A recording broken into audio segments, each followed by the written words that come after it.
Hey everybody, I'd like to welcome you all back to the Boombox Guru channel. I'm your host LB. So today I have a really special album review. I'm going to be doing an album review on one of the greatest rock albums of all time. So I wanted to talk about the Purple Rain Super Deluxe or Expanded Edition that was released in 2017. Of course, Purple Rain, the album that was released by Prince and the Revolution, which was such a massive success. I mean, it really turned Prince from a cult artist to a superstar, or better yet, a rock star, and continues to be his best-selling work, his best-known work today.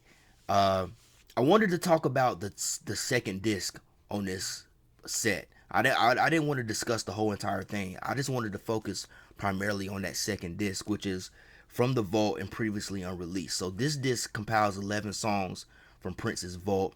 Majority of them were songs that he recorded during the Purple Rain era. I think there might be like 2 or 3 of them that he did prior to the Purple Rain era, maybe around towards the end of 1999 era, which is probably around early 1983. And then there's maybe a song or two that dated even back to 1981, because Prince was well known to record songs, record ideas, put them away, come back to them later, maybe grab a song out the vault and revamp it, update it, and use it again. So that was most of us Prince fans know that he was well known for that. He was very rigorous when it came to his studio work. And also, as of the recording of this video, I'm reading the book Prince and the Purple Rain Era Studio Sessions 1983 and 1984 by Dwayne Tudor. I'm a bit late to this. This is an expanded edition, so it has information that might not have been included in the first pressing, the hard cover edition. But a lot of the songs that appear on this expanded edition actually are discussed in this book. So I will be referring back to what I've read so far about those songs. I haven't completed the book yet as of the recording of this video, but if you haven't read this book, I highly recommend it because it is definitely a great read, especially for Prince fans out there. This is something that you really need to check out, man. It's very interesting to get an in-depth look of what Prince's studio process was like when he recorded these songs. And I also want to clarify that this vault track disc only contains 11 songs, and that doesn't even begin to scratch the surface of the number of songs that Prince recorded during this particular era. Because I read somewhere where Prince recorded over 100 songs during this era. A lot of them, none of them were ever released during his lifetime. A lot of those even appear on this disc, but 11 tracks, that doesn't even scratch the surface because he recorded so many songs. And even reading this book, there were songs that were mentioned that I've never even heard of. So, it's not the most comprehensive of the vault tracks, but I definitely think that this was a good collection of songs. So let's get right into the songs, so this doesn't be an overlong video. So the first song that kicks off this disc is called "The Dance Electric." Now, this song is best known as a top 10 hit for Prince's best friend and former bandmate Andre Simone. Prince actually wrote this song for him, but this version is the one that Prince recorded because Prince was well known for that. Anytime he wrote a song for somebody else, he usually would record a version for himself, I guess as a reference or guide for that particular artist, or maybe as a documentation of some sort for himself. But if you've heard the Originals compilation album that came out a few years ago, you know how well his versions were good. Some of them even better than what he gave to the other artists. So the Dance Electric, top 10 hit for Andre Simone, great song. I think was the biggest song of Andre's career. But when you listen to Prince's version, you can definitely tell that this song was really a Prince song. It was actually really meant for him. It's a really great song.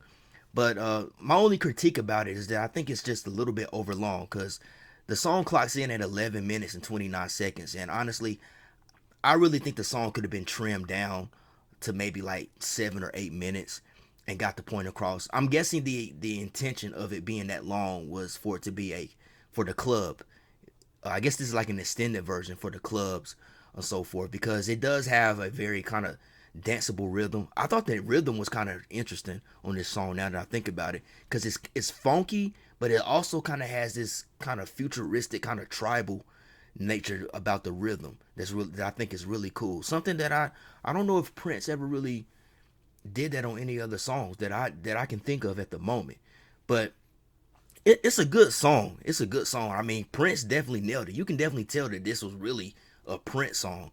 But I just think that it was a bit overlong. It really didn't need to be 11 to 29 minutes, in my opinion. I think he could have just trimmed it down to like 7 or 8, and it would have been just fine.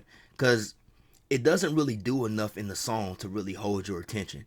After a while, it starts to kind of drag on, and you're like, okay, I'm ready for the next song. Because there's not much that goes on. The same rhythm, the same beat continues throughout.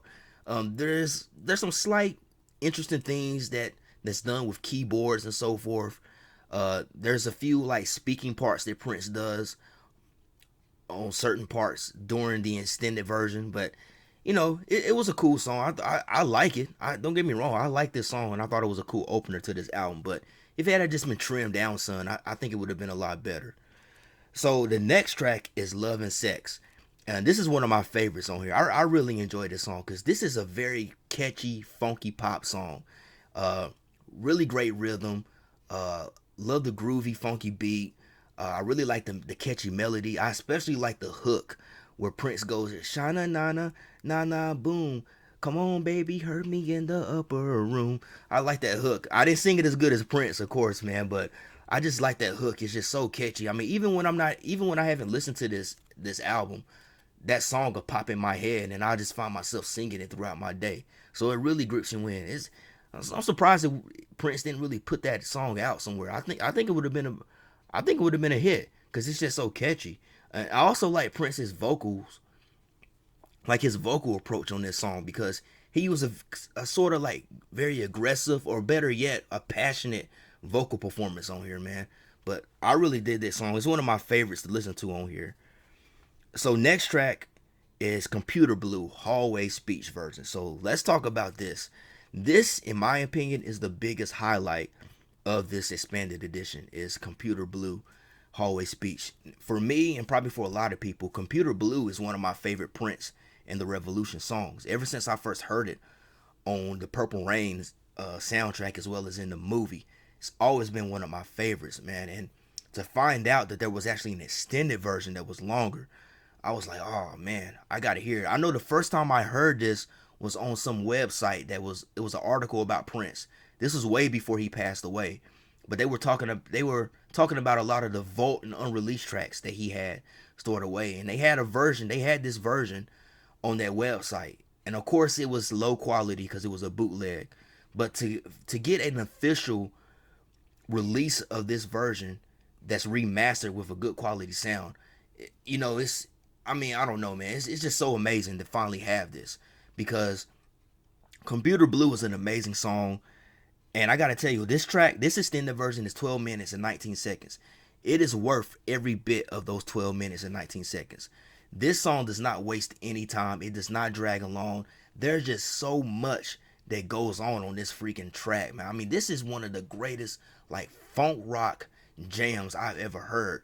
I mean, so many interesting and unique sound effects, all these different kind of harmonies, and all these different kind of spoken parts, whether it be Prince or Wendy and Lisa. I especially enjoy like the Wendy and Lisa parts where they speak in those like very robotic voices, which, one of the most popular parts of the song is the introduction, the bathtub introduction between Wendy and Lisa.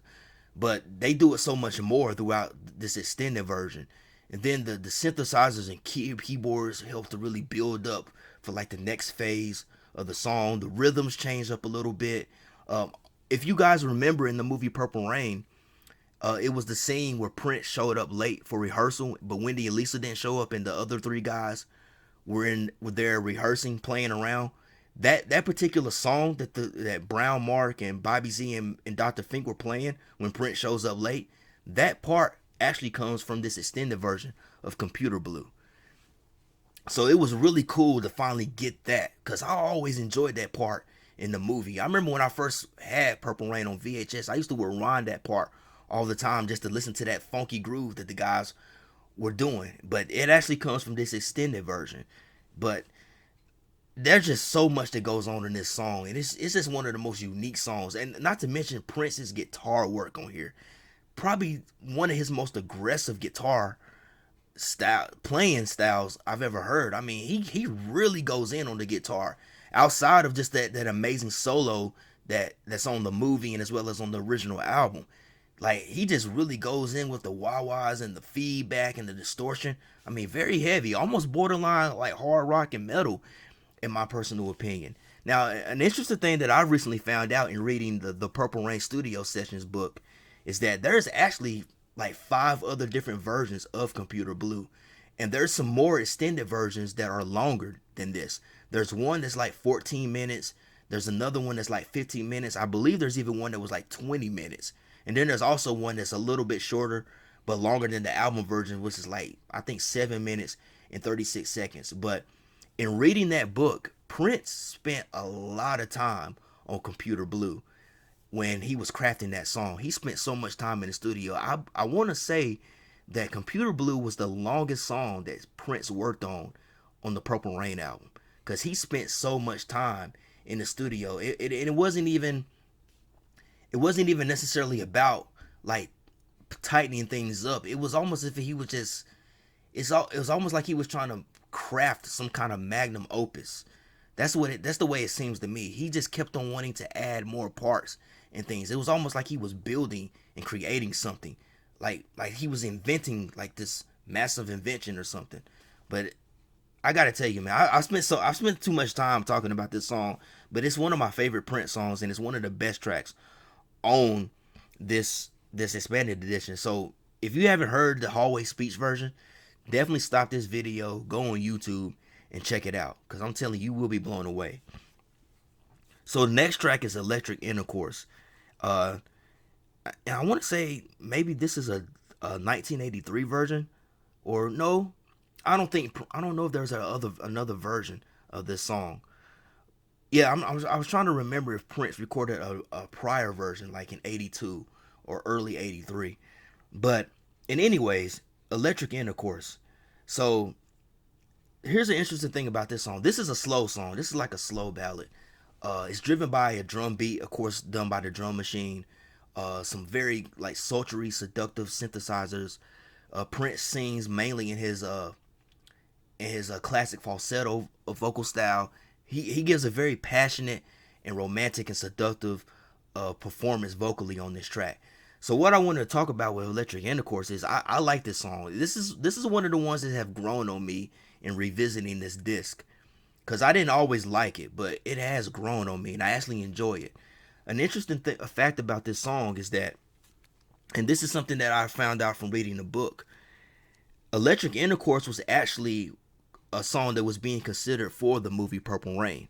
So everybody knows that popular scene where Morris Day and Apollonia are having dinner in the club and he's spitting that rap to her.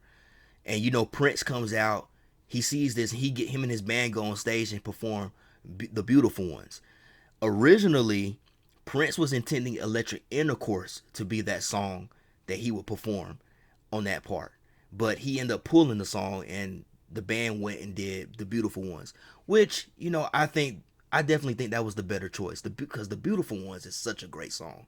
That is such a great song. And even in the book, the other members of the Revolution had said that, you know, yeah, that was a better choice, The Beautiful Ones.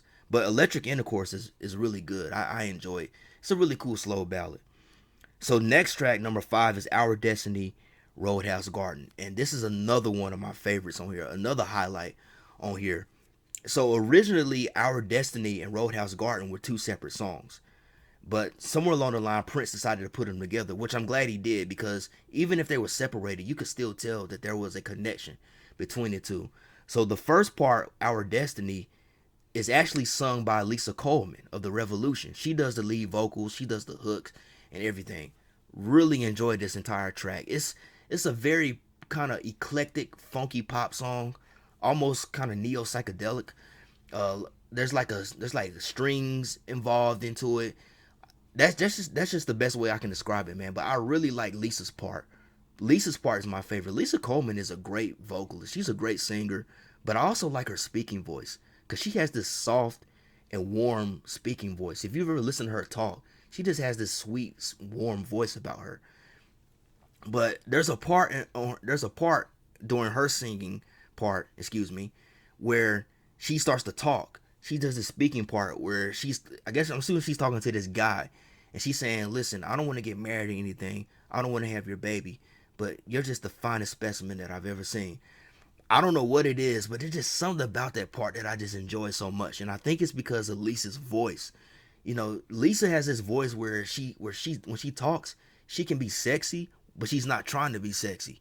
It's just something about how she said that. It just, I don't know. It's just something about it. It just connects with me. Like, man, that is just so cool. It was just so cool how she did that. But then after that, it goes into Roadhouse Garden, which finds Prince singing the lead vocals, and then Wendy and Lisa and probably Jill Jones and Susanna, which is Wendy's sister, they all come in and provide background vocals, which takes the song to another level. But in reading the book, I believe Our Destiny, that part, there's like several different versions of Our Destiny, and it had different people. Prince had different people singing that part. There's parts where he sung lead on it, then Lisa, and I think Wendy, I think Jill Jones might have sung a version. Maybe some of the girls from Vanity Six, because they were still around during the recording most of these songs. There's like several different versions of that song. At least that particular Our Destiny part. But the Roadhouse Garden, those of you who are familiar with the Crystal Ball box set that Prince released in '98, after he released the Crystal Ball box set, Prince actually intended on releasing a box set from the Prince and the Revolution called Roadhouse Garden. So these songs probably would have ended up on that compilation had it been released. All right, so next track, number 6, Possessed. Another favorite of mine.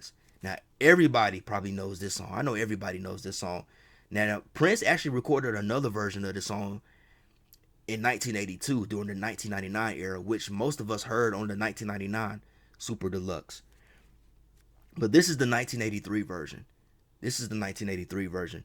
So, again, referring back to the movie and that particular scene where Morris Day and Apollonia are having dinner, if you listen in the background, this version, an instrumental version actually, is being played in the background in that scene.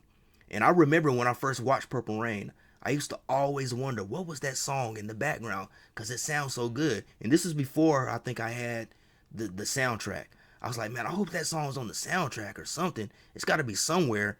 And I never could find that song for years. I actually, this was my first time actually even really hearing this song like in its completed version, because I never even heard a bootleg version of Possessed. But that's that song, that really cool funky song in the background of that scene where Morris is rapping to Apollonia at the table. That's this song.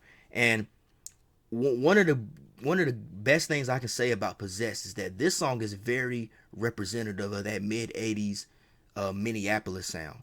It's very representative of that Minneapolis funk of the mid 80s, because the way the funky groove, the up-tempo funky beat, the groove, the synthesizers, everything, it's just very representative of that Minneapolis sound. Like, if you really want to know what the mid 80s Minneapolis sound was like, this is one of the songs to go to, honestly. And I also like the James Brown influence that it kind of had, because there's this part in the song where Prince, like, where he says, I just love the way the horns sound. And then the synthesizers come in and do this little really cool, like, dun, dun, dun, dun, dun, dun, dun, dun.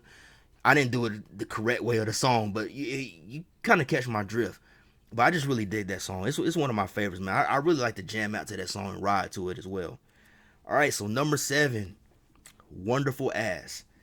Let me tell you something, man. This is another big highlight for me on this particular disc, because this is such a funky track, man. Mid-tempo funky track, really nice drum beat, like some kicking bass, some really cool melodies and harmonies. I mean, I just really dig this track, man. I mean, the song is about Prince. He's talking to this woman who I don't know. She seems to be very toxic, and he's naming all these toxic like flaws that she has, but he seems to just forget about that when he sees her ass. That's basically the song. Like the lyrics have nothing to do with a woman's ass, but it's like he's talking about all these negative things that she has about herself and how she kind of bothers him, but yet he just forgets all of that when he sees her ass. Now, there's a bit of discrepancy about who this song was written about, who inspired Prince to write this song. Lisa Coleman has said that Wendy's sister, her twin sister Susanna, was the inspiration behind it. Of course, Susanna would go on to be Prince's girlfriend and eventual fiance. But Lisa Coleman said that Wendy and Susanna were well known to have nice butts, and she says that the song was like a kind of like a silly ode to that. But in the book, the Purple Rain era studio sessions, when this song is discussed, most of everybody says that vanity was the inspiration behind it.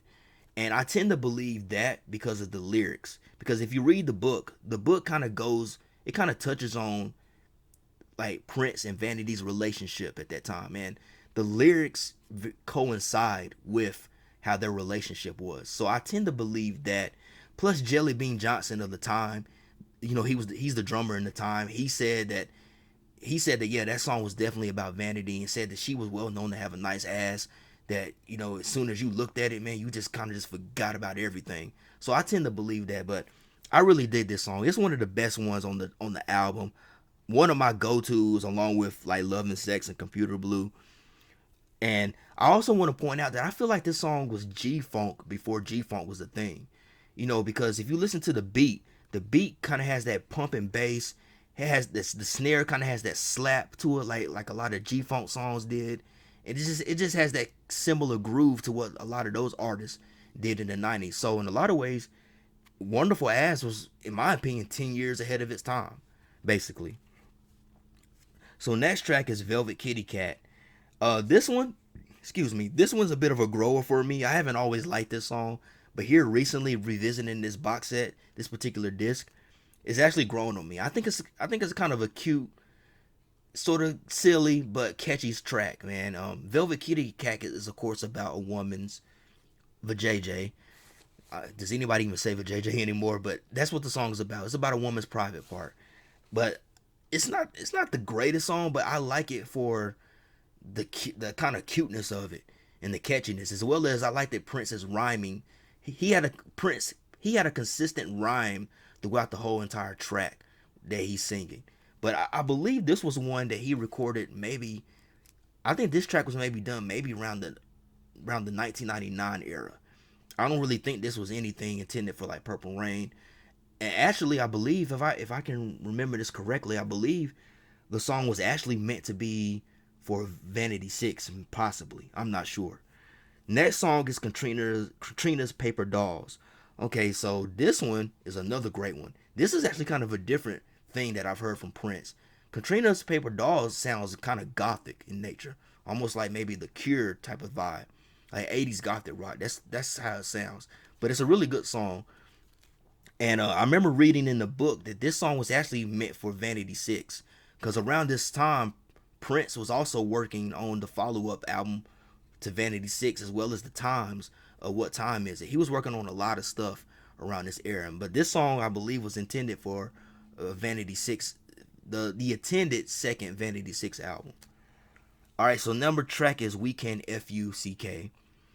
And most of us know that this track, Weekend F, this song was later pulled out of the vault, updated and revamped for the Graffiti Bridge soundtrack, and it was called Weekend Funk, and it ended up being a collaboration between him and George Clinton. So I'm usually more in favor of the Weekend Funk version. That's where I've usually been at. I've usually kind of leaned more towards that one because that's more of a completed track. But I'm also starting to see the difference between the two. The Weekend Funk track is more for the clubs. That's for you to dance to. But Weekend F, this song is for you to have sex, basically. You know, while Weekend Funk is more of a club number, this one is more for like sex. I mean, it's very seductive. It's very seductive. The rhythm, it has a rhythm that I think is kind of that's very lusty and seductive. It has synthesizers to provide that same kind of emotion. Prince's singing is in the same way. There's even a part in the song where Prince he's doing a speaking part that it kind of reminds me of like the same thing he did on the Do Me Baby album version. You know, the album version of Do Me Baby where he goes into that very sensual and seductive monologue, which is rumored to have been something true between him and his girlfriend at the time, Susan Moonsie of Vanity Six. But it kind of reminds me of that, and also the speaking part he did on International Lover at the end of on the 1999 album. He did a speaking part at the end of International Lover on that song, but that's what it reminds me of. But this song is very sexy and lustful and seductive compared to Weak and Funk. But I'm learning to separate the two and appreciate them for the impact that they had at their time. You know, this one I really enjoy now, and it's actually climbing up the ranks instead of being one of my favorites on the album. So the last song we'll hear, number 11, is Father's Song.